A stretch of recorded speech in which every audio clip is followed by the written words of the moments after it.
할렐루야. 이 시간 함께 예배하는 저와 여러분들에게 우리 주 예수 그리스도의 은혜와 축복과 평강이 충만하시기를 주님의 이름으로 축복합니다. 제가 말씀을 준비하다 보니까 제 예상보다 조금 말씀이 길어지게 준비가 됐습니다. 그런데 정말 중요한 말씀이고 오늘 우리 이 시간 이 예배를 통하여서 선포되는 그 말씀을 통하여서 정말 우리의 신앙을 점검해보고 정말 우리가 잘못된 그 신앙이 있었다면 바로 잡을 수 있는 그 기회가 오늘 이 시간 선포되는 말씀을 통해서 우리에게 주어지기 때문에 말씀에 좀 길더라도 좀 집중해 주시고 피곤하더라도 조금 집중하셔서 정말 그 말씀을 우리 심령 가운데 좀 심었으면 좋겠습니다. 그래서 우리 학생들도 오늘만큼은 말씀에 집중해서 정말 내 인생을 변화시킬 수 있는 그 말씀이기 때문에 오늘만큼은 그 예배에 집중하시기를, 말씀에 집중하시기를 간절하게 소원합니다. 1972년 1월 괌에 있는 한 땅굴에서 지내던 거짓골의 한 남성이 마을에 내려와서 새우를 훔쳐먹다가 마을 주민들에게 발각이 되었습니다. 마을 주민의 신고로 이 남성은 경찰에 붙잡혔고 그 현지 경찰이 이제 신원을 확인해 본 결과 그는 놀랍게도 1944년 괌에 배치되었던 일본 군인 요코이였습니다. 세계 제2차 대전 발발로 인해서 그는 1944년 괌에 일본군 병장으로 배치가 됐으나 미군이 그 괌을 그 해에 이제 점령을 하면서 일본군 2만 명이 전사를 하게 되었습니다. 그 당시 살아남은 다른 사람들은 대부분의 일본군들은 보급이 끊겨져서 굶어 죽거나 항복을 했지만 이 요코이와 그의 동료 2명, 총 3명은 항복을 하는 대신에 산속으로 도망쳐서 땅굴을 파서 숨어 들어갔습니다. 그리고 그 땅굴에서 숨어 산 지 약 8년이 지날 때쯤에 자신의 동료 2명은 결국 죽게 되었습니다. 그러나 요코이는 끝까지 살아남아서 자신이 발각되기 전까지 약 28년을 그 속에서 숨어 지냈던 것입니다. 왜 그랬을까요?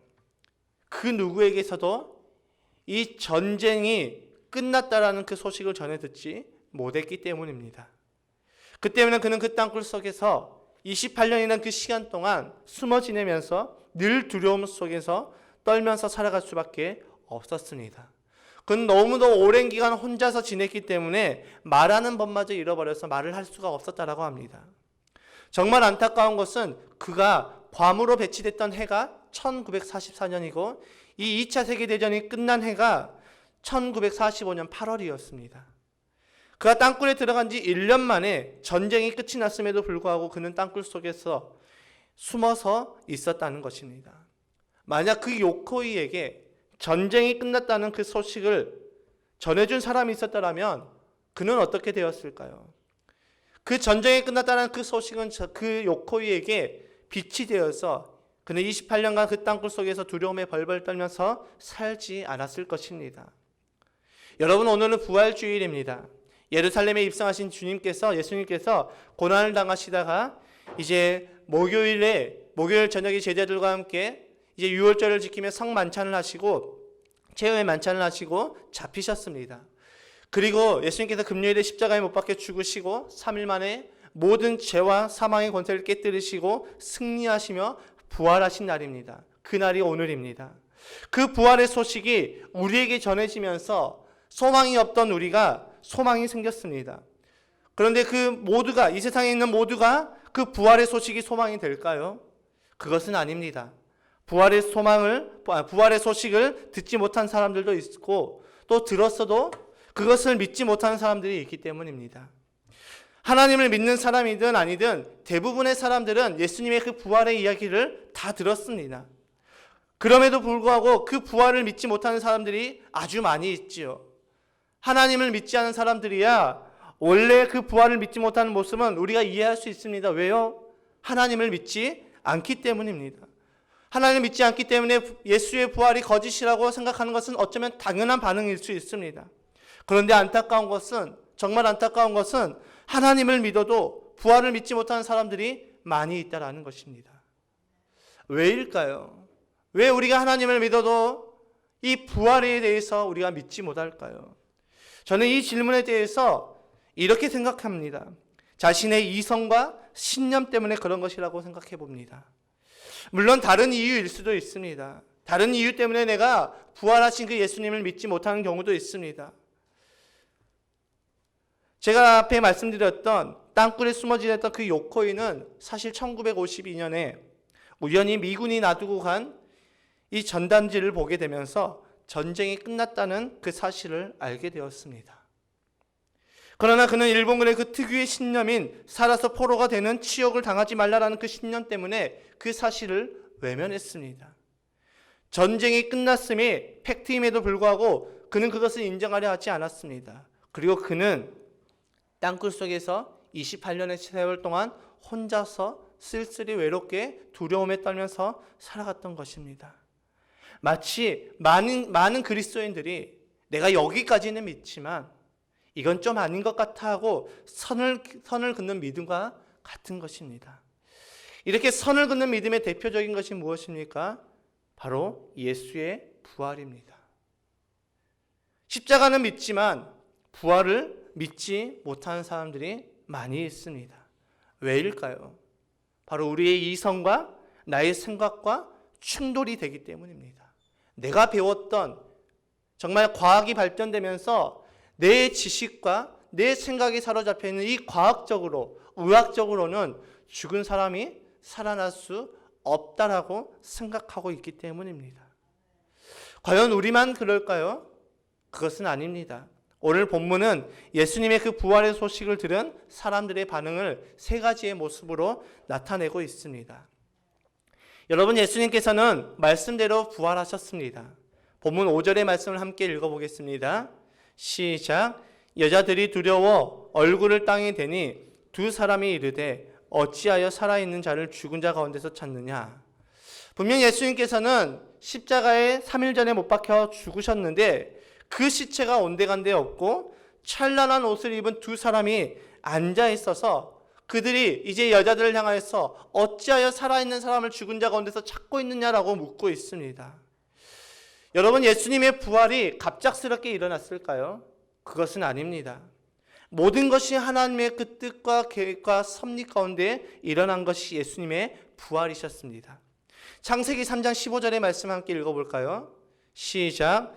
내가 너로 여자와 원수가 되게 하고 내 후손도 여자의 후손과 원수가 되게 하리니 여자의 후손은 내 머리를 상하게 할 것이요 너는 그의 발꿈치를 상하게 할 것이니라 하고, 이 말씀은 아담과 하와가 범죄하였을 때 이제 하나님께서 이제 아담과 하와에게 저주를 내리시고 또 뱀에게 저주를 내리시면서 하셨던 말씀입니다.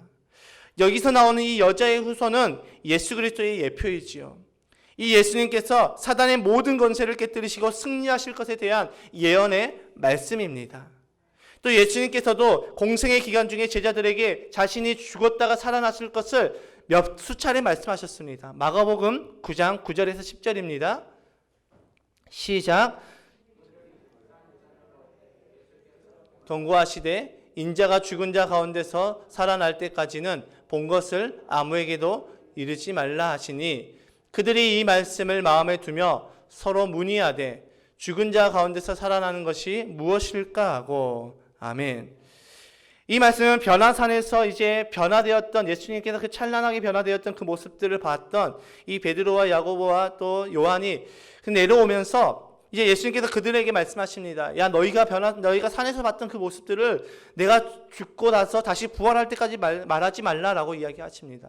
그런데 제자들이 그 말을 이해하지 못합니다. 어떻게 해서 죽은 자 가운데서 다시 살아날 수가 있을까? 그것이 무엇일까 하고 물어봤다라는 것입니다. 서로 이야기했다라는 것입니다. 또 요한복음 2장 19절의 말씀 함께 읽어볼까요? 시작. 예수께서 대답하여 이르시되 너희가 이 성전을 헐라 내가 사흘 동안에 일으키리라. 아멘. 예수님께서 공생의 시작, 그러니까 이제 공생애를 시작했던, 사역을 시작했던 첫 유월절 그 성전에 들어가셔서 그 안에 성전 안에서 장사하고 있는 자와 돈 바꾸는 자들을 다 쫓으신 후에 유대인들에게 하신 말씀이 바로 이 말씀입니다. 이 말씀을 하시자 이 유대인들은 예수님 향하여서 야, 이 성전은 46년 동안 지어서 만들어진 성전인데 네가 어떻게 3일 만에 이것을 채우겠느냐 하면서 그 예수님을 향하여서 비웃게 됩니다. 그런데 예수님께서 말씀하신 그 성전은 건물이 아니었습니다. 무엇이었을까요? 요한복음 2장 21절이죠. 함께 읽겠습니다. 시작. 그러나 예수는 성전된 자기 육체를 가리켜 말씀하신 것이라. 아멘. 예수님께서 말씀하신 것은 예수님께서 말씀하신 그 성전은 건물이 아니라 예수님 자신의 육체였습니다. 그래서 이 사흘 만에 세운다는 것은 내가 죽고 나서 사흘 만에 다시 살아나실 것을 말씀하신 것입니다. 이 말씀을 제자들이 언제 깨달았을까요? 이 요한복음 2장 21절의 다음 말씀인 22절에 그 해답이 나와 있습니다. 함께 읽어보겠습니다. 시작. 죽은 자 가운데서 살아나신 후에야 제자들이 이 말씀하신 것을 기억하고 성경과 예수께서 하신 말씀을 믿었더라. 아멘. 제자들은 예수님께서 다시 살아나신 후에야 깨달았다라고 말씀을 하고 있습니다. 예수님을 따라다닐 때 예수님께서 그 제자들을 향하여서 수차례 내가 죽고 다시 살아날 것을 말씀하셨지만 그들은 그 말씀이 어떤 말씀인지 이해하지도 못했고 그 말씀을 믿지도 못했습니다. 그런데 예수님께서는 말씀대로 정말 살아나셨습니다. 그 예수님의 부활의 소식을 들었을 때 사람들은 어떤 반응을 나타내고 있습니까? 먼저 여자들의 반응을 한번 살펴보겠습니다. 예수님을 위해서 향품을 준비했던 그 여자들은 천사들로부터 예수님께서 부활하셨다라는 그 소식을 듣게 됩니다. 그리고 천사들은 그 여자들에게 뭐라고 말씀하시냐면 그 예수님께서 인자가 그 갈릴리에 계실 때 너희들에게 어떤 말을 했는지 너희가 기억해보라라고 이야기합니다. 그러자 그 여자들이 기억을 하는 것이죠. 7절과 8절의 말씀에 기록되어 있습니다. 함께 읽겠습니다. 시작. 이르시기를 인자가 죄인의 손에 넘겨져 십자가에 못 박히고 제3일에 다시 살아나야 하리라 하셨느니라 한데 그들이 예수의 말씀을 기억하고. 아멘. 이 천사들의 말을 들은 그 여자들이 예수의 말을 기억했다라고 말씀하고 있습니다. 그리고 그 여자들은 놀랍게도 그 기억한 말씀에 이제 믿음으로 반응을 합니다. 그 여자들은 그 기쁨의 소식을 전하는 것이지요. 10절의 말씀입니다. 시작. 이 여자들은 막달라 마리아와 요한나와 야고보의 모친 마리아도 그들과 함께한 다른 여자들도 이것을 사도들에게 알리니라. 아멘. 예수님의 부활에 믿음으로 반응했던 그 여자들은 예수님께서 부활하셨다는 그 기쁨의 소식을 당장 사도들에게 가서 전하였다라고 말씀합니다. 이 예수님의 부활을 처음으로 알린 그 여자들은 이 당시 가장 천한 신분의 사람들이었습니다. 하나님은 그런 자들을 사용하셔서 가장 복된 소식을 전하게 하시는 것이지요. 예수님의 부활은 우리의 모든 것들을 변화시킵니다. 죄인이었던 우리가 이제는 하나님의 자녀가 되고 의인으로 변화가 되고 소망이 생기게 되고 또 복음의 증인으로 우리를 변화시켜 주십니다. 예수님의 부활의 소식을 들은 그 여자들은 이 기쁨의 소식, 이 부활의 소식을 전하는 첫 증인이 되었습니다. 그들이 전하는 이 예수님의 부활의 소식을 들은 제자들은 어떻게 반응을 하고 있을까요? 그 예수님의 여자들이 말하는 그 예수의 부활의 소식을 들었던 그 사도들의 반응은 놀랍게도 냉랭했다는 것입니다. 11절의 말씀이지요. 함께 읽겠습니다. 시작. 사도들은 그들의 말이 허탄한 듯이 들려 믿지 아니하니. 예수님께서 다시 살아나셨다는 그 소식을 들은 그 말이 그들에게는 허탄한 소리로 들렸다는 것입니다. 여기서 허탄하다라는 것은 그 말이 거짓말처럼 들렸다라는 그 뜻을 가지고 있습니다. 여자들이 전하는 그 말, 여자들이 전하는 야 예수님께서 부활하셨습니다라는 그 말이 이 제자들에게는 거짓말로 들렸다라는 것입니다. 여러분, 제자들은 예수님을 따라다니면서 예수님으로부터 직접 내가 죽고 나서 다시 살아나실 것을 살아나실 것이라는 그 말씀을 들었습니다. 그럼에도 불구하고 그 여자들이 예수님의 그 부활하셨다는 그 말을 들어도 그들은 그 말을 기억하지 못했습니다. 제자들은 부활의 첫 증인이 된 그 여자들과는 달리 예수님의 그 말씀을 기억하지 못하였습니다. 그 결과는 어떻게 됩니까? 너무나 명확하게 나타나지요. 여자들은 첫 증인이 되지만 예수님의 제자들은 그 부활의 소식을 듣고도 믿지 못하는 것입니다. 그러한 제자들 가운데서 예수님의 말씀이 기억이 난 사람이 있습니다. 그는 베드로입니다. 베드로는 여자들의 그 말을 가볍게 여기지 않았습니다. 그리고 그 말을 듣고 나자 그는 당장 일어나서 무덤으로 달려가서 확인을 해봅니다. 12절의 말씀이지요. 함께 읽겠습니다. 시작.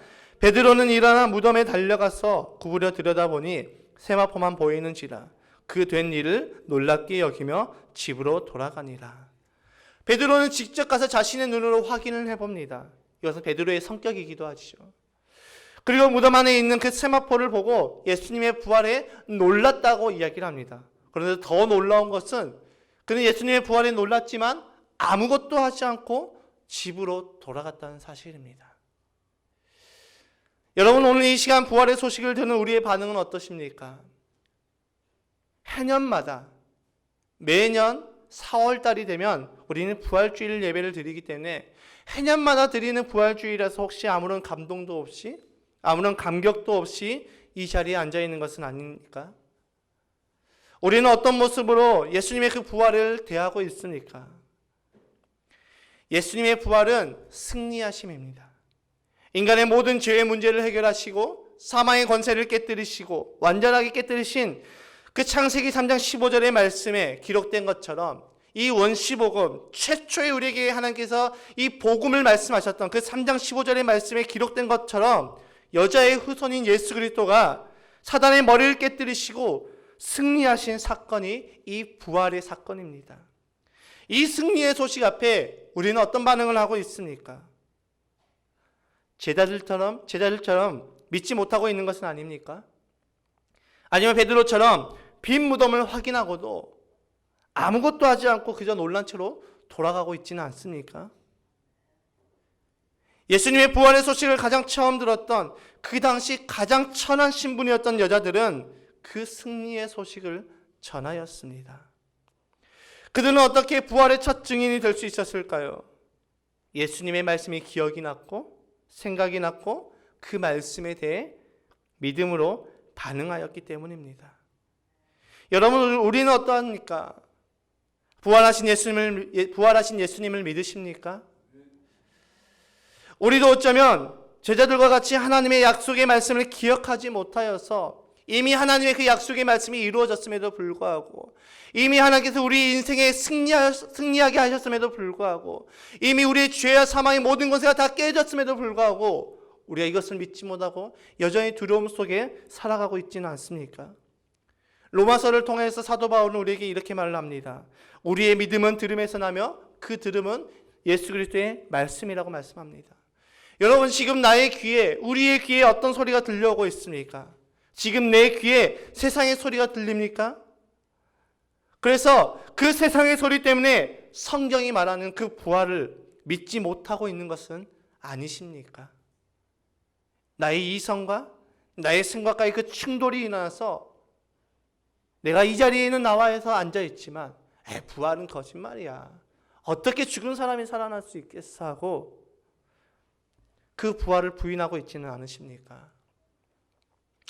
저의 오랜 친구가 있습니다. 그 친구는 굉장히 믿음이 좋았습니다. 그래서 저보다도 먼저 신학교를 갔고 저희 친구들 중에서 가장 먼저 사역을 시작했던 친구입니다. 저희 친구들은 그 누구도 그 친구가 가지고 있는 그 열정, 하나님을 향한 열정, 하나님을 향한 사랑, 그것을 따라갈 수가 없었습니다. 그런 그 친구가 어떤 계기로 인해서 우리와의 연락이 끊어지고 그 친구는 잠시 후에 신학교를 그만두더니 사역도 그만두었습니다. 그렇게 한 5년 정도 시간이 지났을 때 우연히 연락이 되었습니다. 그래서 만나게 되었죠. 그 친구를 만났을 때 그 친구는 더 이상 제가 알고 있는 그 믿음 좋은 친구는 아니었습니다. 교회를 5년 전부터 나가지 않고 있다라고 이야기를 하더라고요. 하나님을 향한 그 사랑과 열정이 없어져 있는 그 친구를 보게 되었습니다. 그 친구가 이런저런 이야기를 하면서 제가 이제 권면을 했죠. 야, 그래도 네가 그동안의 말씀을 전하면서 가르쳤던 그 사람들에게 네가 살아계신 예수님을 증거했는데 그래도 네가 증거한 너가 이러고 있으면은 그 사람들에게 뭐가 되겠냐라고 하면서 그 친구를 설득하였습니다. 그런데 그 친구가 저에게 한 가지 질문을 하더라고요. 야, 광래야, 넌 성경의 말씀이 다 믿어지냐? 넌 정말 예수님께서 부활하셨다는 그 말씀이 믿어지냐? 나는 믿어지지 않는다. 그 말을 들었을 때 저는 더 이상 아무 말도 할 수가 없었습니다. 우리 중 그 누구도 그를 따라갈 수 없을 정도로 하나님을 향한 사랑과 열정을 가지고 있었던 친구였습니다. 그래서 제가 믿음이 흔들릴 때마다 그 친구는 저의 믿음을 잡아주고 저의 믿음 없음을 이야기해 주면서 격려해 주었던 친구였습니다. 그랬던 그 친구가 나는 부활하신 예수님이 믿어지지 않아 라는 그 말을 했을 때 저는 더 이상 아무 말도 할 수가 없었습니다. 그 친구가 그렇게 헤어지고 나서 저는 스스로에게 질문을 던져봤습니다. 나는 예수님의 부활을 믿고 있나? 내가 믿는다면 언제부터 믿었을까? 이 질문을 던져봤을 때 저는 하나님께 무릎을 꿇을 수밖에 없었습니다. 그 질문을 던지고 나서 저는 자신 있게 대답할 수가 없었기 때문입니다. 그 사건을 통해서 저는 더 이상 이제 부활에 대해서 의심을 하지 않습니다. 완전하게 믿지요. 이 시간 예배하는 우리의 모습을 한번 되돌아보는 시간을 가졌으면 좋겠습니다. 그리고 스스로에게 이런 질문을 던져봤으면 좋겠습니다. 나는 예수님의 부활의 사건을 믿고 있는가? 어쩌면 저의 오랜 친구처럼 믿는다고 생각했는데 그 믿음이 가짜 믿음이어서 믿는 척하고 있는 것은 아닌가?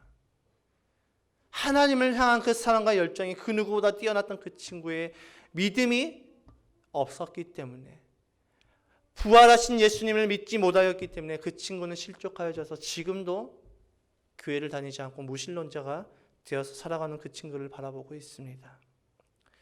우리는 어쩌면 제자들과 같이 베드로와 같은 그런 모습은 아니었는지, 그들의 모습처럼 겉으로는 믿음은 있었지만 그 믿음의 실제가 되지 못해서, 부활을 믿지 못해서 반쪽짜리 믿음의 모습은 아니었나, 우리의 모습을 한번 되돌아봤으면 좋겠습니다. 그래서 제자들과 같이 그 부활의 소식, 곧 복음, 그 복음이 우리에게 들려왔을 때 그 소식을 믿지 않는 자가 되는 것이 아니라 여자들과 같이 그 소식에 믿음으로 반응하여서 예수님의 말씀을 기억하여서 그 말씀에 믿음으로 반응하기를 간절하게 소망합니다. 그렇다면 예수님의 부활은 우리에게 어떤 능력을 나타낼까요? 예수 그리스도의 부활을 인정하느냐 하지 않느냐에 따라서 그 삶이 완전하게 다른 삶임을 우리는 볼 수가 있습니다. 여러분, 2017년에 개봉했던 영화 혹시 예수는 역사다라는 그 영화를 아십니까? 그 영화는 책으로도 유명하지요. 그 책의 실제 주인공이자 또 저자인 그 리스트로벨은 철저한 무신론자였습니다. 그가 이제 신입 기자 시절에 가족끼리 이제 외식을 하던 중에 딸이 음식에 먹다가 그 목에 걸리면서 죽을 뻔했던 그 사건이 있으므로 자신의 아내가 이제 하나님을 믿기 시작합니다. 예수님을 믿기 시작합니다. 무신론자이며 굉장히 이성적이고 논리적이었던 그 리스트로벨은 자신의 아내가 예수를 믿게 되는 것이 견딜 수가 없는 고통이었습니다. 그래서 성경에 기록된 그 부활이 거짓된 것을 증명하게 되면 더 이상 내 사랑하는 아내가 예수님을 믿지 않을 것이라고 믿고 생각하여서 각 분야의 최고의 권위자들을 찾아다니며 예수의 부활이 거짓 증거임을 밝혀내려고 합니다.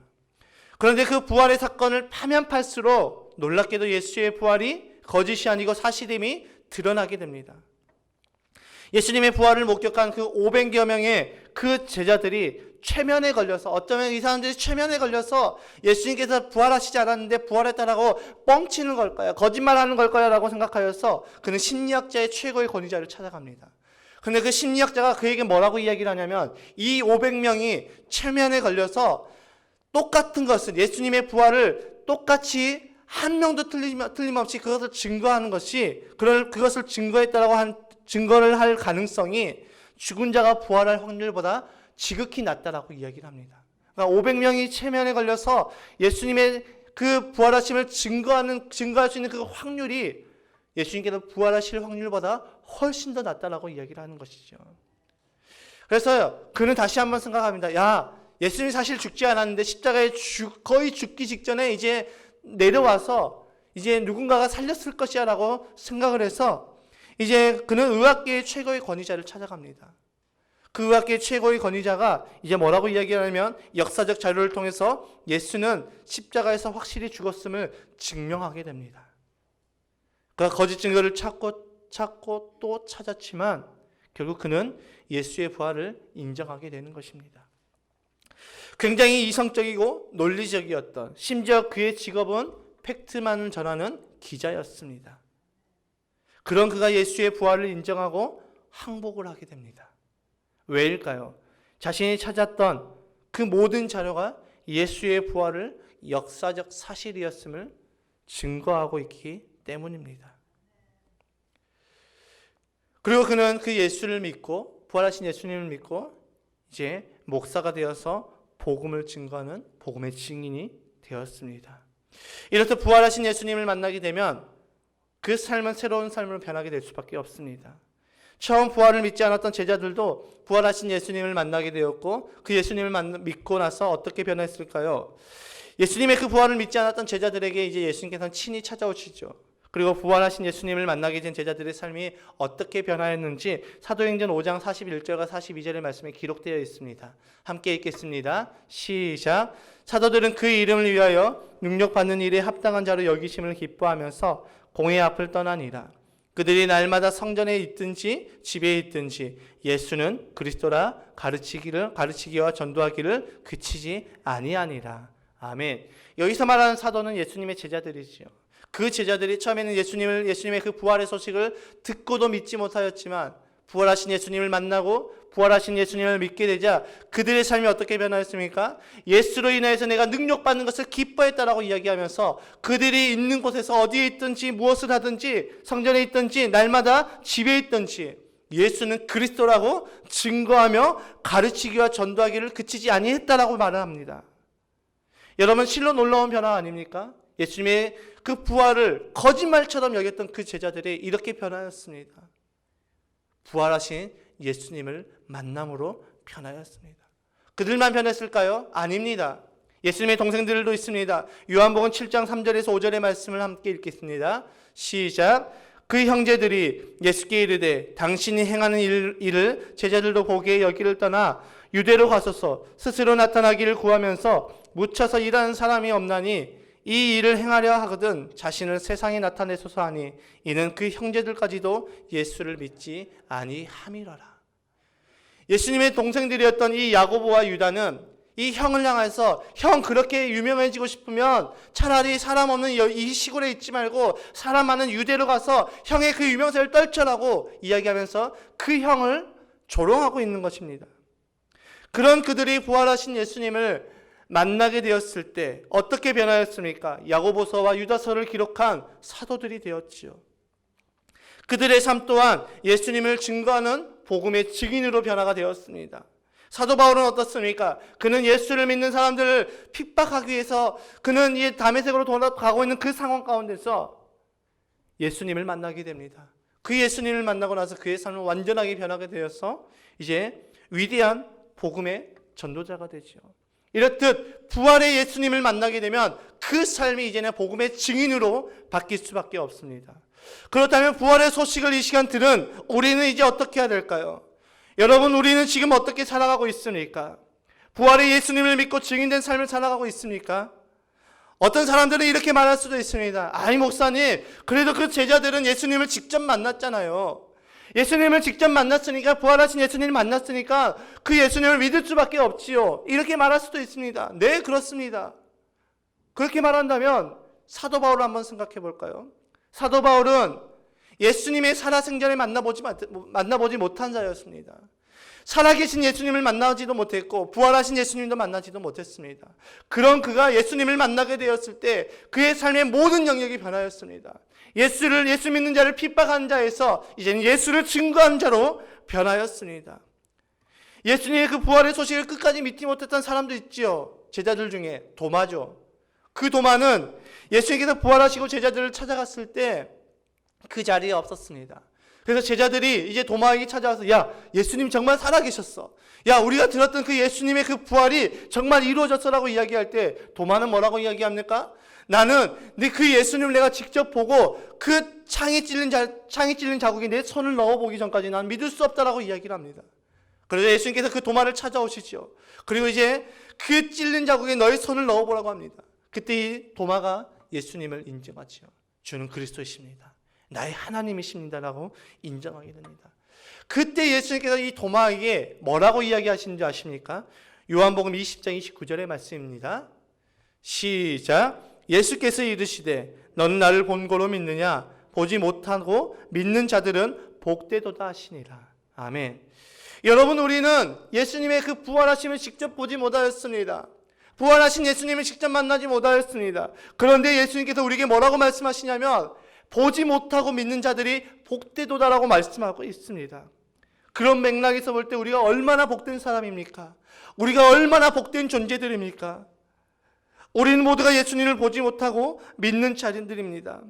그렇다고 우리가 결코 예수님을 만나지 못하는 것일까요? 우리 인생 가운데서 예수님을 단 한 번도 만나지 못하고 예수님을 믿어야 될까요? 아닙니다. 우리는 예수님을 만날 수가 있습니다. 어디서 만날 수 있습니까? 성경을 통해서, 말씀을 통해서 우리는 만날 수가 있습니다. 말씀을 통해서 예수님을 만나고 그 말씀을 통해서 우리는 예수님을 믿게 되는 것이죠. 로마서 10장 17절의 말씀이 그대로 기록되어 있습니다. 함께 읽겠습니다. 시작. 그러므로 믿음은 들음에서 나며 들음은 그리스도의 말씀으로 말미암았느니라. 아멘.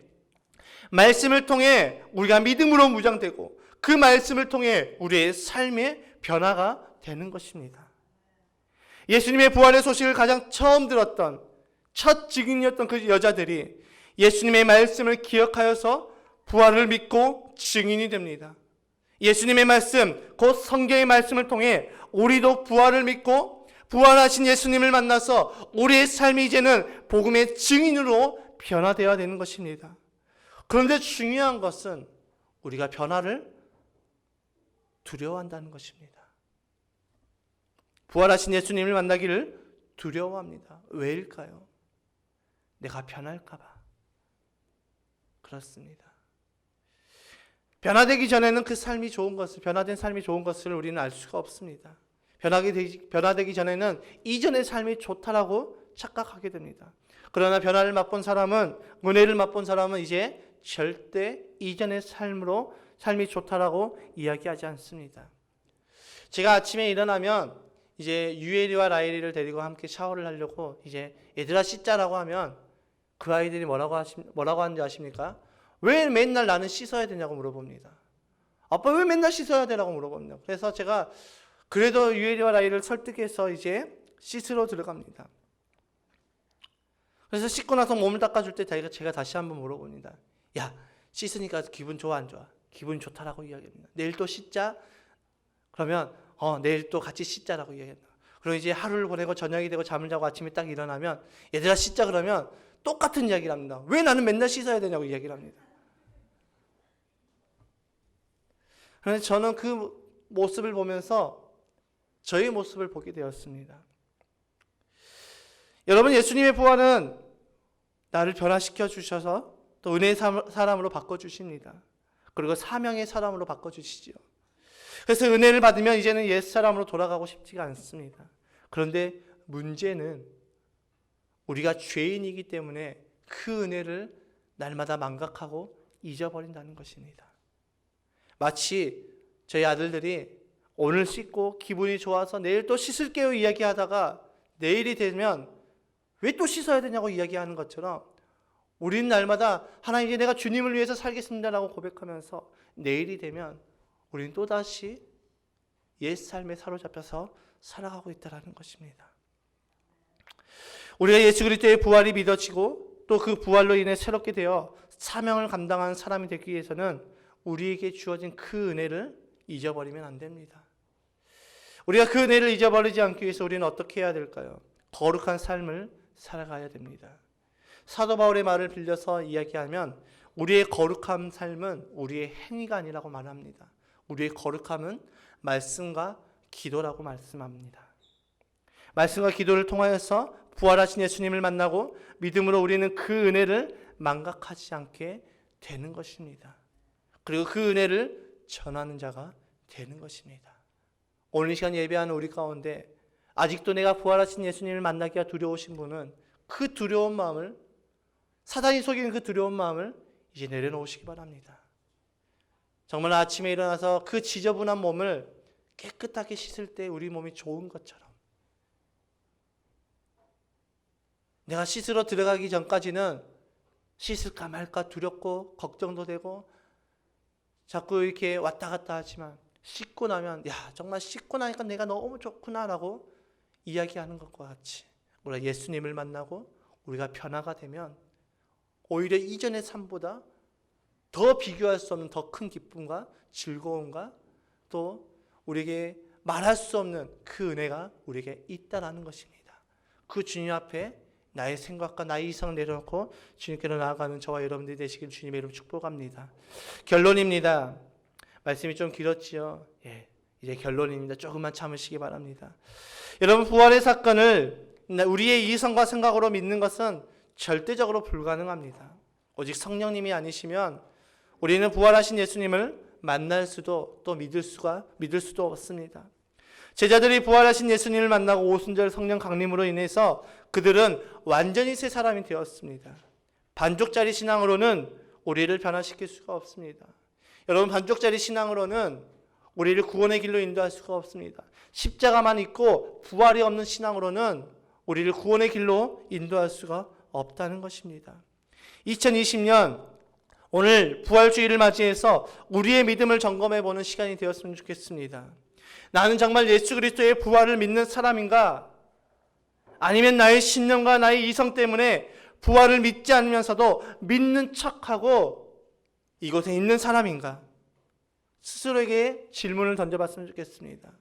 오늘 예배를 마치고 우리에게 새롭게 주어질 그 한 주간의 그 삶을 그렇게 그 시간들을 그렇게 보내봤으면 좋겠습니다. 한 주간 우리의 삶 가운데 예수님의 부활을 깊이 묵상해 봤으면 좋겠습니다. 그리고 그 부활이 나에게 어떤 의미를 주어지는지 또 정말 예수 그리스도의 승리가 나의 승리가 되고 있는지 묵상하며 한 주간의 삶을 하나님 앞에 드려보는 그런 시간을 보냈으면 좋겠습니다. 그래서 나에게 말씀하시는 그 주님의 음성에 귀를 기울이며 한 주를 보내시기를 주님의 이름으로 축복합니다. 또 부활의 소식을 듣고 가만히 있지 않고 그 소식을 전했던 사람들처럼 부활의 소식을 전하는 복음의 증인된 삶을 살아가시기를 주님의 이름으로 축복합니다. 오늘 예배가 끝나면 이제 계란과 떡과 음료수를 나눠주는데 이것을 내가 먹어도 되고 혹시 내가 먹기 싫다면 먹기 싫어서 드리는 것이 아니라 내가 먹고는 싶지만 내 마음에 생각나는 사람이 있다면 그 사람에게 전해주었으면 좋겠습니다. 그래서 그들에게 부활의 예수님을 전해봤으면 좋겠습니다. 이뿐만 아니라 한 주간의 부활을 깊게 묵상할 때 생각나는 사람들에게 이 부활의 기쁨의 소식을 전했으면 좋겠습니다. 복음을 전해봤으면 좋겠습니다. 우리의 VIP를 한번 찾아봅시다. 여러분, 제가 말하는 VIP는 예수님을 믿지 않은 사람들입니다. 교회를 다녔을 때 2년 이상 교회를 다니지 않는 사람들이 VIP에 속하는 것이지요. 그들을 한번 생각해 봅시다. 그리고 그들을 찾아가 봅시다. 내 주변에 그런 사람이 없다고요? 걱정하시지 마시기 바랍니다. 제가 전주에서 이 목자님들을 만나서 면담할 때 그 목자님의 간증을 들었는데 어떤 간증이었냐면 이 교회에서 VIP를 작정하라고 했는데 아무리 생각해도 자기 주변에 VIP가 없다라는 것입니다. 그래서 호주에 있는 한 친구가 생각나서 그 친구를 VIP로 작정하고 기도를 했는데 정말로 놀랍게도 1년 반 지난 시점에 그 친구가 전주에 오게 되었고 전주에 자기가 다니는 교회로 등록하게 됐다는 것입니다. 여러분, VIP를 우리가 세우는 것은 우리가 주변에 사람이 있고 없고의 문제가 아니라 나의 마음에 달려 있습니다. 호주에 있는 사람도 하나님께서 이끌어 오시는 게 하나님의 능력입니다. 멀리 있다고 아니요. 우리가 기도하면 하나님께서 들어주십니다. 그래서 아직도 부활의 소식을 듣지 못해서 그 깊은 이 요코이처럼 깊은 그 어둠의 땅굴 속에서 두려움에 벌벌 떨며 살아가는 사람들이 아직도 많이 있습니다. 코로나19로 인해서 사회적 거리두기로 인해 우리나라를 비롯한 전 세계가 두려움에 빠져 있습니다. 그들에게 들려줄 가장 기쁨의 소식이 무엇일까요? 신약이 개발됐다, 백신이 개발됐다, 이 소식보다 더 기쁨의 소식이 있습니다. 그것은 예수 그리스도의 부활의 소식입니다.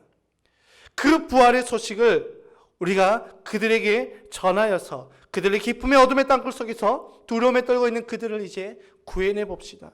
그것이 부활을 통해서 우리에게 새 생명을 주신 하나님의 뜻입니다. 한 주간 부활하신 예수님을 깊이 묵상하고 또 전하는 삶을 살아가십시다. 그래서 날마다 승리하는 삶이 되시기를 주님의 이름으로 축복합니다.